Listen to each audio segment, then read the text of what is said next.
A historical miracle in the Quran that will blow your mind. Let's see if it will blow my mind.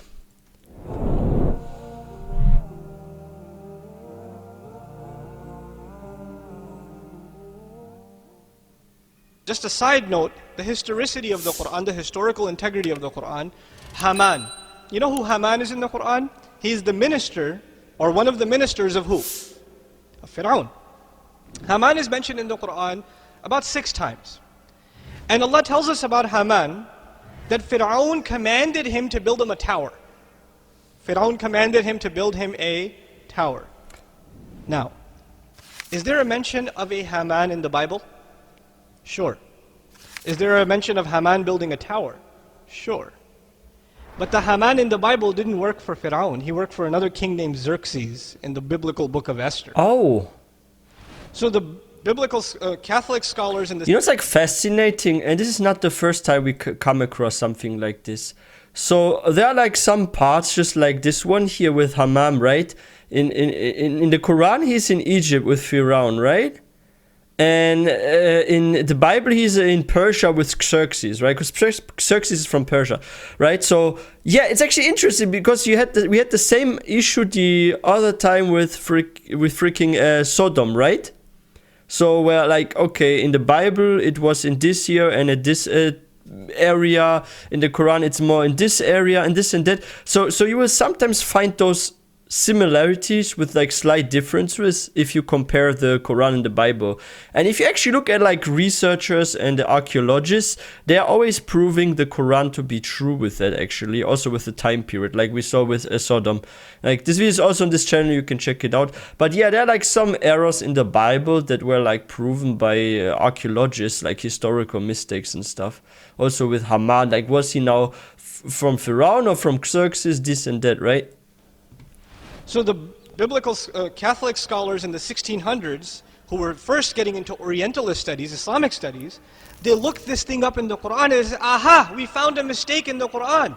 Look, they're talking about Haman working under Pharaoh, while the book of Esther tells us that Haman worked under the king named Xerxes 1,000 years after the Pharaoh in Babylon, not even in Egypt, and he built them a tower. You ever heard of the story, the Tower of Babylon? Yeah, it's famous. So they challenged the historical integrity of the Quran. Ma'adallah, they said, from the disbeliever's point of view, oh, Muhammad must have plagiarized it from a priest and made a mistake because he mixed up the story of the Tower of Babylon. Oh, they always say that about us, that we have stolen from the Bible and stuff. Between the two of them.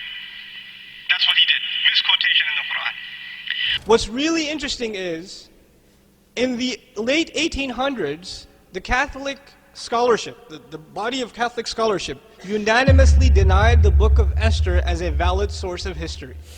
They acknowledged their own book, they acknowledged that their own book, unanimously, is legend, just stories made up, names made up.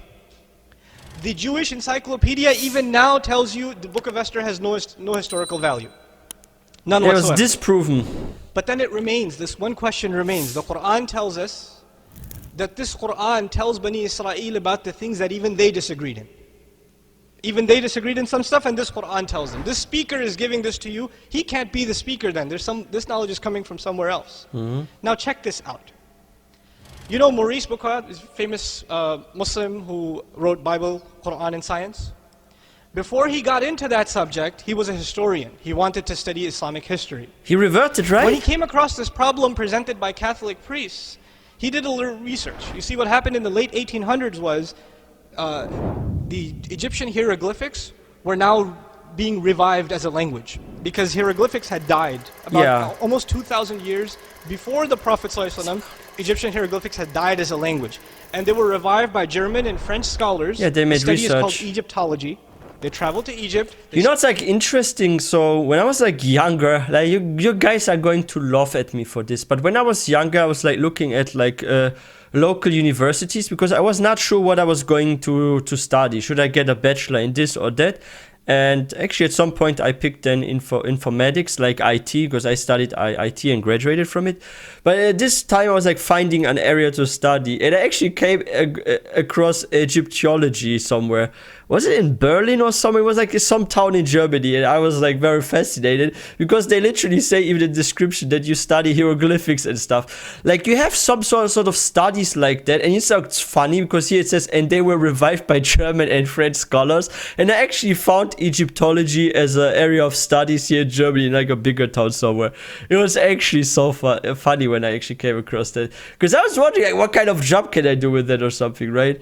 But yeah, it's actually, yeah, we in Germany actually are pretty deep also with archaeology and historic findings, by the way. Scholars, the study is called Egyptology. They traveled to Egypt, they studied the hieroglyphics, and they developed a scheme of, spelling those images and turning them into pronounceable words and all this stuff, okay? It started about 120, 130 years ago. So they got into this study, and they made documentations of who the ministers that are mentioned in the documents of the Egyptians, what their roles were, etc., etc. Maurice travels to France, goes to an Egyptologist and asks him, by the way, in your records, did you see any name Haman? And he says, well, I wouldn't know, you have to go to Germany, but where did you get the name Haman? He said, well, there's a messenger, a man who claims to be a messenger, in the 7th century, who says that there was a minister of Pharaoh, whose name was what? Haman. And he told him to build a tower. He said, that's impossible. Nobody could have had access to any names from that time, because the language has already died at the Prophet's time for how long already? 2,000 years. So he travels to Germany to look up the names of different architects and constructors and ministers under the name, under the Pharaoh, specifically under the Pharaoh at the time of historical era of Musa alayhi salam, of Moses. Yeah. What does he find? Haman, minister of the stone quarries. Wow. Construction. Look, it's like interesting here. We need to look at this. Minister of the stone quarries construction. So it wasn't just any minister. It was actually a minister responsible for construction. So you see how it lines up, like building of a tower. And he's not just a random minister, but he's actually the minister of stone quarries and construction. This was historically researched. Like this was found by archaeologists. Minister of the stone those that quarries. Actually studied this, right? Egyptology. This name is discovered in the 1900s. They actually have a statue in Austria, I believe. Haman written on it underneath. They revived it from Egypt. His name is Haman in Austria. The statue is sitting there. Now we don't know for sure if that's the Haman of the Quran, but still the name exists. The fact that he's in charge of construction exists, and this is something they didn't have, but which speaker had? The messenger of Allah, but actually the speaker is who then? Allah subhanahu wa ta'ala. Yeah. That's the evidence. Wow. Experience the beauty of Islam. And you know what? Even if you look at like the signs that are happening in the future, right? Like the defeat and winning of the Roman Empire, right? And how certain lands were destroyed. And now if you actually look in these areas, you find like ruins, like Sodom, for example, right? And that part with the Roman Empire that was defeated, but then they win and then they get defeated again, this and that. Like all those sort of signs, they are like signs of the unknown, and they can only come from Allah. And this is also a proof or evidence that the Quran is real, right? Like imagine, okay, let's say someone claims to be a prophet, okay, just claiming to be a prophet, and comes to the people and say, hey, I'm a prophet, I will tell you now about 20 events, for example, that will happen in the future, or maybe more. So let's just go with the example of 20 miracles or signs, right? Now, if this prophet is actually a real prophet, all 20 things will happen, right? But what is if from 20 things only 18 things happen and 2 things don't happen, or something else happens, proving not everything to be correct? Is this still a messenger of God, the creator that knows everything, including the unseen, the future, and is like perfect?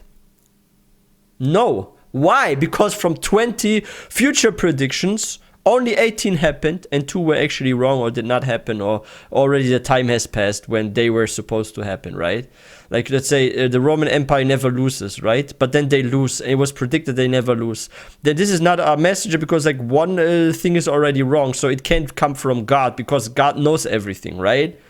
So this is a miracle. Same here with Haman, right? Like this language died out. during our so during the time of Prophet Muhammad sallallahu alaihi wasallam, it was no longer a thing, right? Because when did it die out? 2,000 years ago. Prophet Muhammad sallallahu alaihi wasallam was among us 1,400 plus years ago. So this wasn't 2,000 years ago. So if something has died out and you know about a certain language or name that you can't have known unless you speak this language or knew it, that's an evidence of truth. This is the evidence that the Quran is the true word of Allah, of God. So yeah, this is actually really blowing my mind here.